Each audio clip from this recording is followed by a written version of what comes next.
Assalamualaikum warahmatullahi wabarakatuh. Perkenalkan, nama saya Enis Aulaila.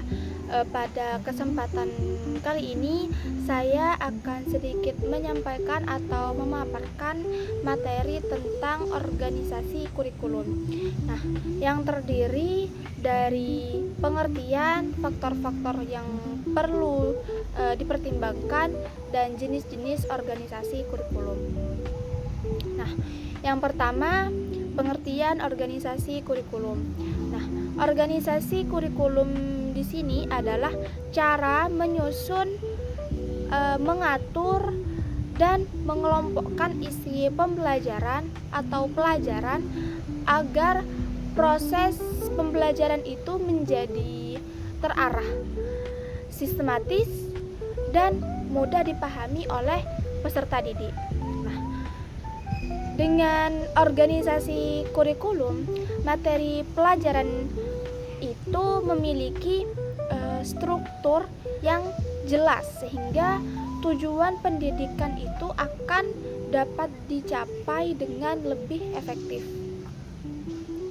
Yang kedua, yaitu faktor-faktor yang perlu dipertimbangkan dalam organisasi kurikulum. Ada beberapa hal yang harus diperhatikan, yaitu yang pertama, tujuan pendidikan, yaitu yang menjadi dasar, arah, dan penyusunan kurikulum. Nah, yang kedua itu ada perkembangan peserta didik. Nah, agar materi itu sesuai dengan kemampuan dan kebutuhan mereka.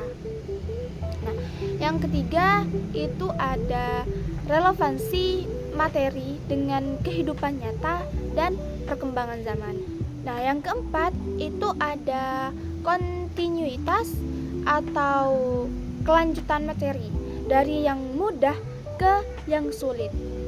Nah, yang selanjutnya itu ada fleksibilitas, yaitu agar kurikulum itu dapat menyesuaikan kondisi sekolah dan karakter siswanya.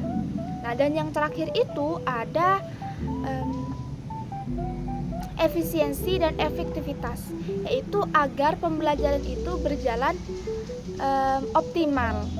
Nah, selanjutnya yang ketiga itu ada jenis-jenis organisasi kurikulum.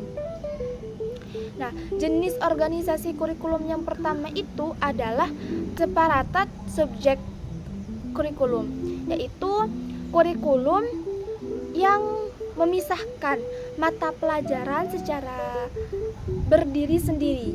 Nah, seperti matematika, IPA, IPS, dan juga bahasa Indonesia.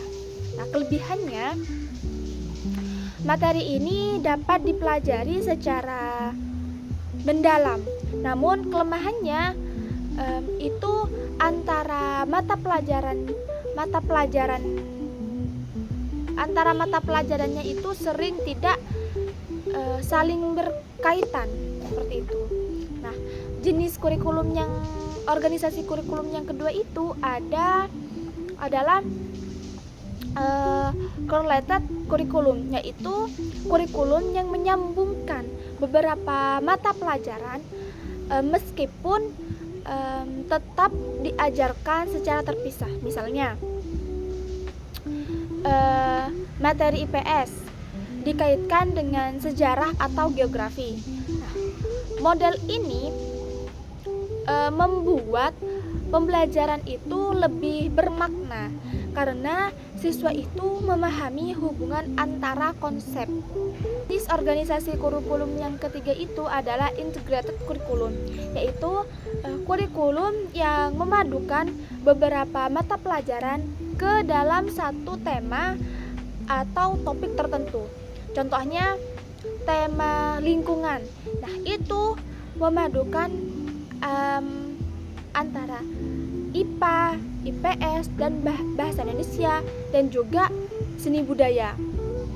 Nah, kurikulum ini membantu siswa itu belajar secara lebih kontekstual. Nah, meskipun membutuhkan keterampilan guru dalam merancangnya seperti itu. Nah, jenis organisasi yang terakhir itu ada Board-Felt Curriculum, yaitu kurikulum yang menggabungkan beberapa mata pelajaran yang serumpun menjadi satu bidang studi. Nah, misalnya IPS yang merupakan gabungan antara sejarah, geografi, ekonomi, dan juga sosiologi.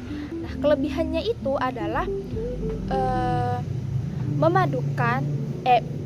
memudahkan integrasi ilmu, meskipun kedalaman materi tertentu itu bisa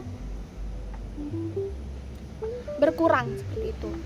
Nah, demikian pemaparan mengenai organisasi kurikulum. Semoga dapat membantu dalam memahami bagaimana kurikulum itu disusun dan diorganisasikan dalam pembelajaran. Akhirul kalam, wassalamualaikum warahmatullahi wabarakatuh.